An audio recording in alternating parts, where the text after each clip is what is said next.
스카이캐슬 이태원 클라스, 그리고 흑백 요리사. 한 시대를 풍미한 화제작들이 태어난 고향이 있습니다. 매일 새로운 흥행작으로 축제를 벌이던 종합 편성 채널입니다. 그런데 이 화려한 콘텐츠 공장이 출범 15년 만에 문을 닫을 위기에 몰렸습니다. 종편 역사상 첫 회생 절차 신청입니다. 여기서 도무지 풀리지 않는 의문이 하나 있습니다. 이렇게 흥행작을 쏟아냈는데 어떻게 회사가 무너질 수 있을까요? 보통은 콘텐츠가 성공하면 그것을 만든 회사도 함께 부유해지는 것이 상식입니다. 그런데 이 방송사는 정반대였습니다. 작품이 성공할수록 회사의 고가는 오히려 비어갔습니다. 도대체 이 기묘한 역설의 정체는 무엇일까요? 대부분의 진단은 이렇게 말합니다. 무리한 투자와 방만한 경영. 틀린 말은 아닙니다. 하지만 그 설명만으로는 끝내 풀리지 않는 매듭이 남습니다. 똑같이 드라마와 예능을 만드는데 어떤 제작사는 그 어느 때보다 잘 나가고 있고 이 방송사는 무너졌다는 사실입니다. 그래서 오늘 우리는 한 기업의 실수가 아니라 종합 편성 채널이라는 사업 모델 그 자체를 해부해 보려 합니다. 이 위기의 씨앗은 사실 15년 전 이 채널이 세상에 태어나던 바로 그 순간에 이미 심어져 있었습니다. 그 출발점은 2011년으로 거슬러 올라갑니다. 이 채널이 태어난 배경에는 미디어 시장의 칸막이를 허물어 새로운 경쟁을 불어넣겠다는 정책적 실험이 있었습니다. 신문과 방송의 경계를 낮추고 여러 사업자가 뉴스부터 드라마까지 한 채널에서 편성하도록 길을 열어준 겁니다. 그렇게 등장한 종합 편성 채널은 지상파 방송의 독점에 도전하는 새로운 강자로 떠올랐습니다. 뉴스와 드라마 예능을 한 채널에서 모두 편성할 수 있는 권리를 받았죠. 막강한 무기였습니다. 그런데 이 사업 모델의 심장은 단 하나였습니다. 바로 텔레비전 광고였습니다. 시청자가 화면 앞에 모이면 광고가 붙고 그 광고비로 막대한 제작비를 충당하는 구조. 사람들이 텔레비전 앞에 머무는 한 이 심장은 힘차게 뛸 수 있었습니다. 문제는 바로 그 전제가 발밑에서부터 무너지기 시작했다는 데 있습니다. 게다가 이 채널은 태어날 때부터 적자를 안고 출발했습니다. 지상파와 경쟁하려면 화제가 될 드라마와 예능에 공격적으로 투자해야 했고 그 제작비는 광고 수입만으로 감당하기에는 벅찬 규모였습니다. 출범 2년도 차에 되지 않아 누적 적자가 1천억 원을 넘어섰습니다. 그런데도 회사가 버틸 수 있었던 것은 모기업인 거대 그룹이 끊임없이 자금을 대줬기 때문입니다. 적자가 나면 증자로 메우고 그래도 모자라면 빚을 내는 방식이 15년 동안 반복됐습니다. 화려한 흥행작의 이면에는 처음부터 빚으로 쌓아 올린 모래성이 자리하고 있었던 겁니다. 지난 15년 사이 우리가 화면을 보는 방식은 완전히 뒤바뀌었습니다. 사람들은 정해진 시간에 텔레비전 앞에 앉기를 그만뒀습니다. 손안의 작은 화면으로 유튜브를 보고 잠들기 전 침대에서 OTT를 켭니다. 시청자가 떠나자 광고도 그 뒤를 따라 옮겨갔습니다. 광고주에게 텔레비전 광고는 더 이상 매력적인 자리가 아니게 된 겁니다. 이것은 마치 한때 가장 번화하던 거리의 가게와 같습니다. 손님이 모두 옆 동네로 빠져나갔는데 임대료는 예전 그대로인 가게 말입니다. 전통적인 텔레비전 광고 시장은 그렇게 빠르게 쪼그라들었습니다. 가장 큰 수입원이 마르기 시작한 겁니다. 그런데 수입이 줄어드는 동안 나가는 돈은 오히려 폭발적으로 늘었습니다. 글로벌 OTT들이 한국 콘텐츠 시장에 뛰어들면서 제작비 경쟁에 불이 붙었기 때문입니다. 한때 수억 원이면 만들던 드라마 한 편의 제작비가 회당 수십억 원으로 치솟았습니다. 좋은 작가와 배우 감독을 잡으려면 더 큰 돈을 불러야 했습니다. 들어오는 돈은 줄고 나가는 돈은 불어나는 가위 같은 상황. 여기에 금리 인상까지 겹쳤습니다. 빌린 돈에 붙는 이자가 무거워지면서 빚으로 버티던 회사의 숨통을 조였습니다. 미디어 환경의 거대한 지각 변동이 한꺼번에 들이닥친 겁니다. 그렇다면 이 방송사는 변화 앞에서 어떤 선택을 했을까요? 안타깝게도 가장 위험한 길을 골랐습니다. 당장의 적자를 줄이기 위해 미래의 수익원을 팔아버린 겁니다. 이 방송사는 화제작을 만들어내는 핵심 제작 자회사를 따로 두고 있었습니다. 그런데 정작 그 자회사에 대한 지분은 2085%에 불과했습니다.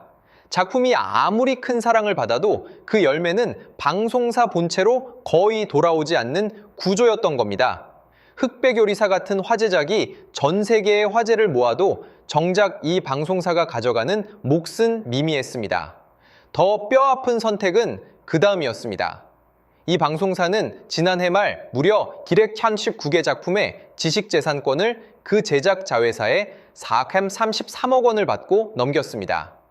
지식재산권은 콘텐츠 사업에서 두고두고 돈을 벌어다주는 마지막 우물입니다. 그 우물을 통째로 판 겁니다. 비유하자면 한겨울에 당장 몸을 녹일 땔감을 마련하려고 집을 떠받치는 기둥을 뽑아 불에 태운 격입니다. 오늘 하루는 따뜻하겠지만 집은 결국 무너집니다. 광고 수익이 말라가던 바로 그 시점에 미래를 지탱할 마지막 기둥마저 스스로 뽑아낸 겁니다. 여기에 결정타가 된 것이 대형 스포츠 중계권이었습니다. 이 방송사는 지상파마저 비용 부담에 손사래를 치던 올림픽과 월드컵 중계권을 단독으로 사들였습니다. 그 금액이 무려 7천억 원에 달했습니다. 다른 방송사의 되팔아 비용을 회수하겠다는 계산이었습니다. 하지만 그 계산은 빗나갔습니다.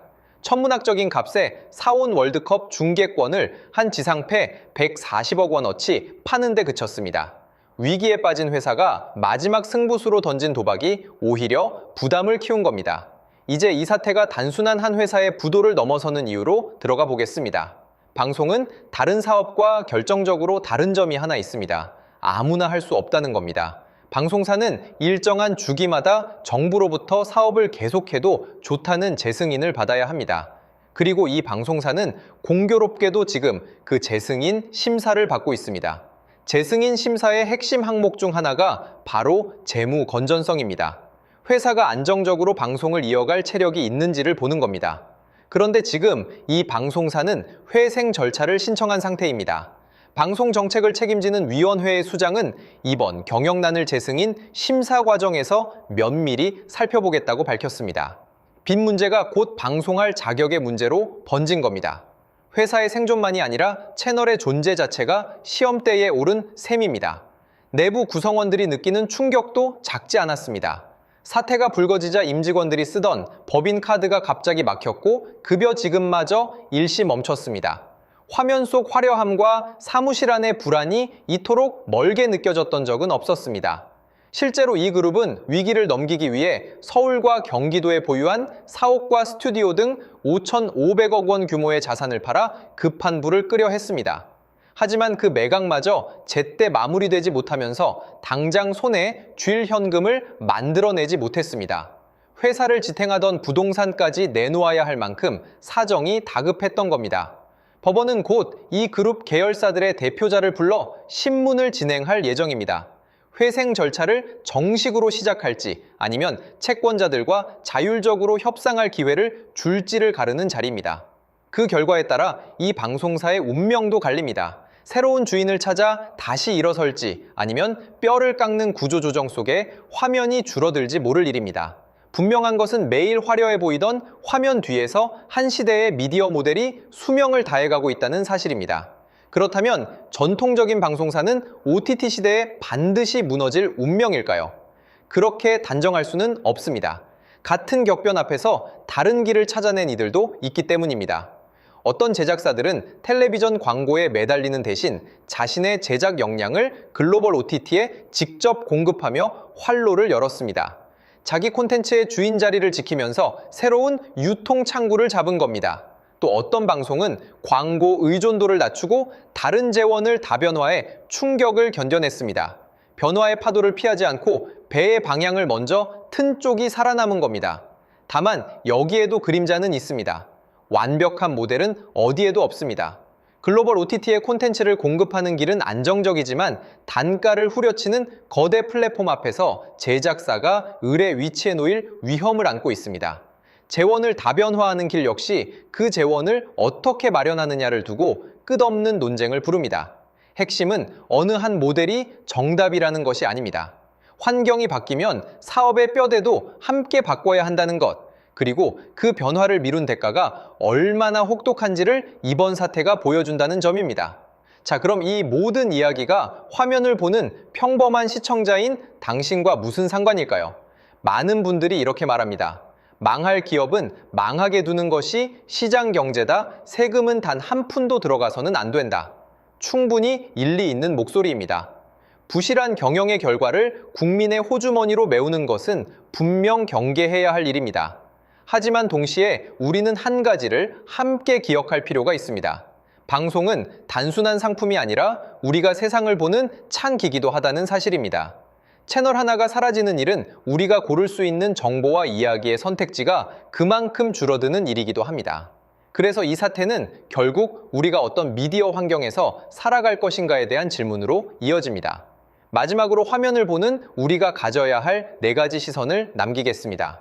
첫째, 화려한 흥행작의 숫자가 곧 그 회사의 건강을 뜻하지는 않는다는 것입니다. 둘째, 콘텐츠의 진짜 주인이 누구인지, 그 수익이 어디로 흘러가는지를 보는 눈입니다. 셋째, 공적 자금 투입 논의가 나온다면 그것이 부실 경영에 대한 면죄부인지 아니면 공공성을 지키기 위한 최소한의 장치인지를 구분하는 분별입니다. 넷째, 우리가 무심코 누르는 구독과 시청이 결국 어떤 미디어를 살리고 어떤 미디어를 지우는지에 대한 자각입니다. 화면은 화려할수록 그 뒤에 숫자를 가립니다.